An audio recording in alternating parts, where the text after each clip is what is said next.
Hi there, my name is Tracy and this is the 3-Wick Thesis candle channel. Thanks so much for watching my video today. I'm so happy to have you here. If you're a returning viewer, welcome back. If you're new and you like this video, make sure you subscribe. I do these episodes pretty frequently. This is a part of my series that I call Lighting the Way, and that series is all about exploring a single candle and giving you an in-depth review using my candle performance rubric.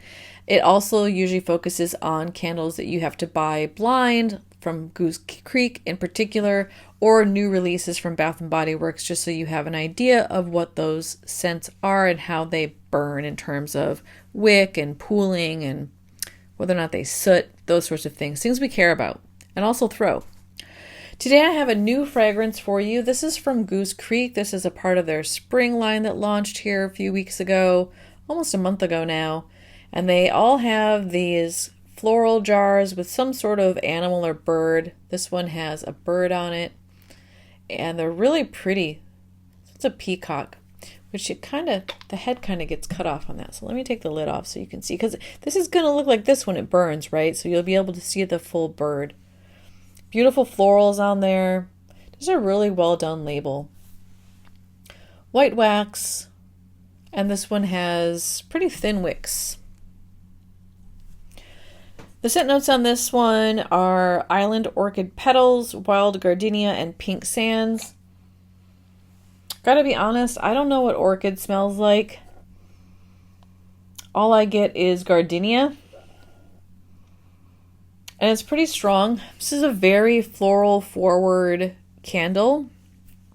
I did lamp this one already, and I can tell you that I think it's going to be a beast. Under the lamp, it was really, really strong. So I'm curious how burning it will change that, because usually lamping amplifies scent, and with the burn it usually tones it down a little bit, and I think this candle needs to be burned. It's just really strong under the lamp. But really, really strong, bright floral note. And the pink sands, it's just like a hint of like a warm, it's almost like a cashmere or a sandalwood. But in the base, it's not forward. It's kind of like an undercurrent to the really high-pitched floral. So I'll be curious to see also how that plays out on warm, and whether or not that comes forward more, or if it really just helps to kind of temper the floral note that's in there. Originally, I was going to return this one. I ordered this. It was in one of my haul videos. I'll go ahead and link that below. And I was on the fence about it and thinking I was going to return it. But then I lamped it and was like, you know what? I don't know. I'm going to give it a try. It would make a really nice spring rotation candle for me, but gardenia sometimes is too much for me. But I'm going to try it anyways. And I did smell Yankees Pink Sands is out again. I really like their pink sand candle, and then they had an orchid one too. So I should know how these smell together, but this isn't hitting on either one of those. So we'll see. I don't know. I'm going to go light it right now. I'll burn it at least once, probably 2 or 3 times, take some footage of it illuminated, give you some insights into the burn quality, and then come back right after the burn and share my rubric and recommendations with you. Alright, I'm back after my burn. I did burn this candle twice, and the video you're seeing here is from my second burn. I'll go ahead and just jump right into the candle performance rubric.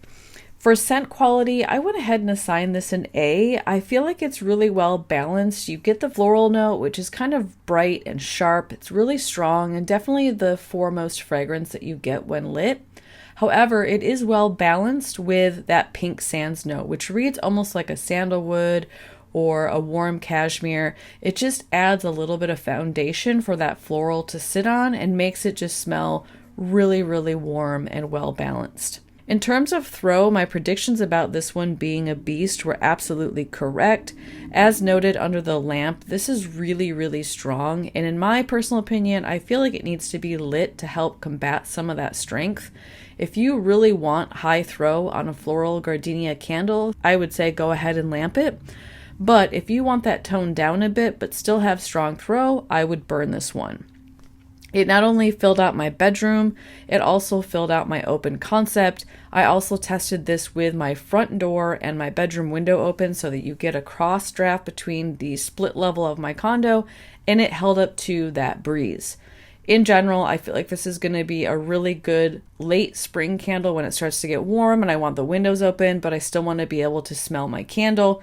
So for that reason, I'm giving this an A+ in terms of throw. So it shows up as an A on my rubric, but just know that this is a very powerful thrower and I recommend it if that's what you're looking for. In terms of burn quality, on my first burn, I did see some slight sooting. Keep in mind, I do trim my wicks, so ordinarily I wouldn't see sooting on my first burn, but with this candle I did. However, by the second burn, that had completely disappeared. So this video you're seeing here is the second burn. It's about 2 hours in and it's performing really well. You'll notice the carbon heads are really hot, but they aren't mushrooming, and then you don't see any evidence of soot or too much residue from the wicks in the wax pool. Just a couple of little drops or little flecks of wick that ended up in the wax pool. In general, it burns evenly. It burns pretty hot without getting sooty, so for that reason, I assigned it an A in terms of burn quality. Finally, in terms of aesthetic design, this is just a beautiful candle. I love the florals, I love the birds and the butterflies on this label. It is true to its definition, it feels intentional, it feels relevant. I also feel like this label just reads spring and summer.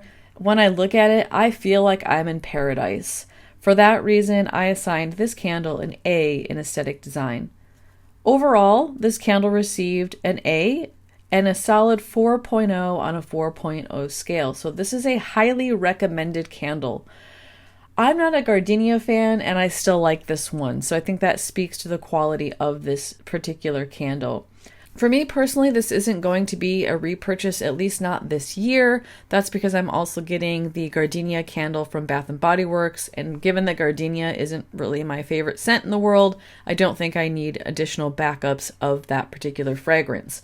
However, if this comes out next year, I will definitely repurchase it for my late spring, early summer rotation. And I'm looking forward to burning this in my May rotation this year. I hope that helped to light the way to a better understanding of this candle. If you appreciated this review, please give me a thumbs up. That always makes me feel good and validated. And if you haven't already, make sure you subscribe. I do have more Lighting the Way episodes on the horizon, as well as a sent back video that I'm going to be posting and a few other haul videos that are coming. So be on the lookout for those, and if you're subscribed, they will show up in your feed. Thank you so much for joining me today, and I hope you all have a great night. Bye-bye.